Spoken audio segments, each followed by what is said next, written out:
Wow, yung laman. May likod sa Muñoz. Hi guys, welcome to my food vlog. So, ito yung first vlog ko. Grabe, nakapag first vlog din sa wakas. Ito kami kay Kuya Mike. Dito lang to guys sa Muñoz. Minutor lang namin to. Wala pa akong dalang mic kasi di ko alam na mag-vlog pala ako. So, ito guys, si Kuya Mike, sis matatagpuan nyo lang siya dito sa may likod ng Muñoz Walter Mart. Wow, ang daming ihaw. Pwede yung pabuksan? Laman po namin 25 lang po bestseller namin. Ito tayo, ito ma'am, no? Yes. Tapos ito laman, magkano to? 25 lang po lahat. Lahat. Ano akin? Isang isaw. Parang sa tenga. Isang tenga. Tapos isang... Ay, hindi, dalawang isaw na sa akin, ma'am. Ano itong kabila? Ay, sorry, be. So, isang isaw ng baboy. Oh my God, guys. Ang sarap. Ang laman po. Niluluto ko na po siya para pinipre-cook ko na po. Ito yung bestseller niyo, ma'am, yung laman? Laman po. Okay. Ilang kinuha mong laman? Isa lang? Isa lang. Dagdagan pa natin ng isa. Since bestseller naman nila. Ano oras kayo nag-open dito, ma'am? Ang 24/7. Hmm? Yung barbecue ko hanggang 10 lang. 10 to 10. Bilis siguro maubos, no? Yes. Kaya po magpapagod ang laman ng 190 plus. Ang dami, grabe pala talaga. Laman lang. So, bestseller talaga siya kasi dali maubos. Ang dami rin makabenta. Dami rin nag-vlogs dito. Gawin nyo guys, habang nag-aantay kayo ng order nyo. Order muna kayo ng ihaw dito. Pag vlogger na ako, gumaganyan na ako. Wow, guys, sobrang sarap. Next natin is itong barbecue. Bestseller daw nila to. And buka naman, kasi nakakaubos daw sila ng 190 pieces. Diba? Tama ako, sinabi na kayo nyo.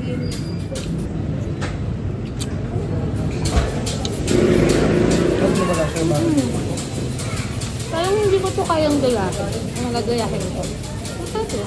Siguro may narinig nila ito mga one day. May narinig siguro nila ito ng one day. Ganito kasarap. Masarap talaga. Alalasaan mo talaga. Kasi may ibang barbecue na hindi naman ganun kalasa. Depende lang sa suka. Pero ito guys, hindi. Okay, so ano? Naka-vlog mo. Masarap tayo party sa sa soft drinks. No? Okay, last guys, meron pa ako ulit isang isaw. Kasi dalawa yung in-order ng isaw, dalawang barbecue, isang tenga. Guys, closer look tayo dito sa isaw. Ayan, nakaubos kami ng pitong stick. Ayan, pitong stick. Basta yun, pitong. Ayan yung suka nila. May maanghang, tapos ito naman, hindi maanghang. Pero mas bet ko yung maanghang nila.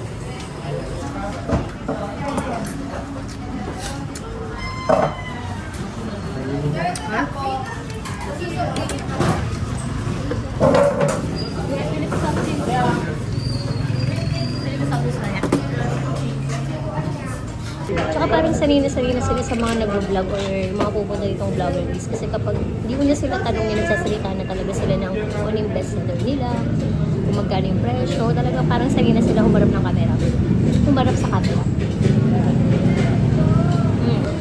So pala ko nagpapawisan na ako. Sakto ako sa habang nag-aantay tayo. Gusto tawis ko, baka naglalagay talaga. Sabi ko, ito pala yung ginagawa ko. Tingnan ko, nagpapawisan na ako. So guys, ito yung sizzling sisig nila dito. Tignan niyo yung yung sisig. Parang ano siya, crispy. Tapos, ito naman yung pansit negra. Yes. Yan. Alam kong first time nyo rin makakita ng ganitong pansit. Ako din, first time ko makakita ng ganitong pansit. Pansit negra. Akala ko nung una, ano siya? Pansit na dinuguan. Yung itsura niya. Hindi pala. Ay, Sir Diego daw. Ito na po. Ayan guys, pasensya na medyo makalit yung lamesa namin. So, umorder kami ng rice. Tapos, ito yung dinuguan. Magkano lang to? 30 pesos lang to, di ba? 30 pesos lang siya. Pero guys, tignan nyo. Pwede pa kayong umorder niyan kung nakukulangan kayo. May kulang pa ba sa order natin? Yung in-order namin guys is yung pansit negra. Barkada size to yun, no? Tapos ito yung sizzling sisig. Crispy, di ba? Tapos yung dinuguan na tig to 30 pesos lang. Ayan, so feel ko naman mauubos namin to. Pero hindi ito. Ang dami namin in-order, guys. So, ayan na. Let's eat na. Okay, guys. So, kakain na tayo. Ito yung pancit negra. Pero mas bet kong unahin yung dinuguan. Since favorite ko yung dinuguan. Yung rice ko. At madaming serving ng kanin nila dito. Ito yung serving ng tig to 30 pesos nila, guys. Sulit natin yung 30, ha?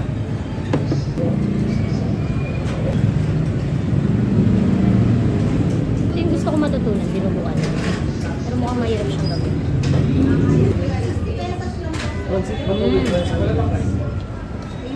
Ang dinuguan nila parang may gata. Ano? Parang may gata. Nag-change career na ako, nag-food vlog na ako. Dapat pala matagal ko nang ginagawa ito. Kapag nag-food vlog ka, magandang spot yung nasa dulo ka lang, sa gilid ka, ano, tahimik lang, tsaka ano. Oo, na syempre nakakaya din na masigit na ka ng pag-vlog. Grabe. So guys, tapos ko nang i-try yung dinuguan with rice. Ang to-try ko naman ngayon is sisig with rice naman. Malakas ako sa kanin. Okay, papakita ko sa inyo yung sisig. Ayan. Sulog-log yung sulpon ko, no? So guys, ayun yung sisig. Buti na lang nakamagod. Ayun na natin. Ang crispy ng sisig nila dito. Sisig with egg. So, ayan siya. Medyo nanginginig ako. First time kong gamitin tong tripod na to. Alright, let's go.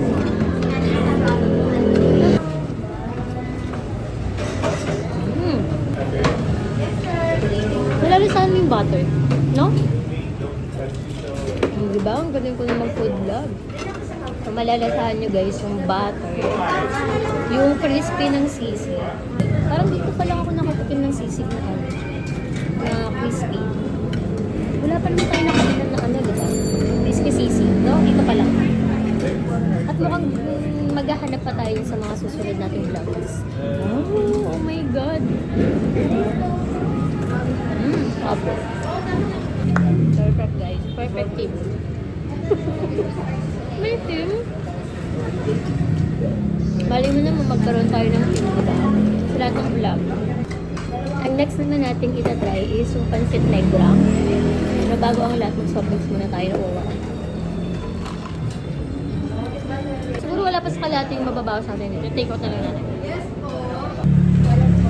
Parang ang hirap niyang galawin kasi dami. So, ito yung pancit negra na in-order namin. 339 pesos. Ayan. Akala ko talaga dinuguan siya. Parang wag na lang galaw. Ayan siya. Wow.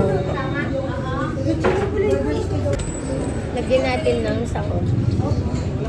So, try ko muna ng konti. Yan, yung sahog niya guys, sa ibabaw meron siyang chicharon.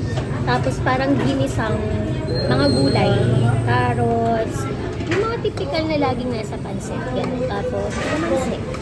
Pero kuha tayo ng gulay. Ayan, may beans. In fairness sa gulay nila, madami. Hindi siya tinipid.